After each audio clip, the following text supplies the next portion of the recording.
So, mayroon po akong nabiling minicam sa segunda mano. Ayan. So, ang aking style, para hindi ko mahirapan pag-upload sa video, mga picture niya, mayroon po akong card reader. Tanggalin ko tong kanyang memory. Ilagay ko dito. Ayan, may malaki, may maliit. Para kunik ko to sa cellphone. Tapos, saksak natin dyan para doon ako mag-edit sa cellphone. So, mayroon po tayong isa ganito. Ganon din ang akin style. Tinatanggal ko ang memory nito. Tinatanggal ko ang memory. Nilagay ko din dito para doon ako sa cellphone mag-edit. So, ang nakaganda dito, pwede din siyang i-connect sa cellphone kung gusto mo mag-live na naka-record para di mapuna ang kanyang memory niya. Connector po tayo. Connecto, ito, i-connect to, yan, may pang-connect siya dito. Tapos yung dulo, dito, i-connect sa cellphone. So, ito, dito yan, tanggal din to. Dito yan.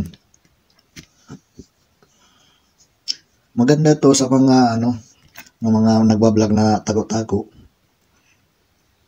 Maganda ang kuha din eh. Maganda din ang kanyang kuha. Malinaw pag i-night mode mo. Lalo na pag madilim-dilim. Mayroon siyang memory. At saka pang-charge. So, ito yung kanyang pang-on. Ito ay pang mode. Ito ang power. So, long press ko to, seconds. Ayan.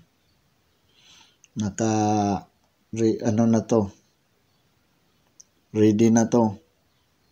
Pag i-post ko to ng isa, mag-off yung light, tapos mag-video na siya. Ayan. Nag-video na po to. Automatic na to nag-video. Kung i-off ko ang video, i-post ko to ulit isang beses. Tapos itong dito mag-light. So, ibig sabihin, nag-off na siya. Naka-night mode to. So, i-post ko ulit para mag-video siya. Ayan, nag-video na po to. Malaman mo siya na nag-video kasi mag-off yung indicator light. Long press siya para mag-off. Ayan. So guys,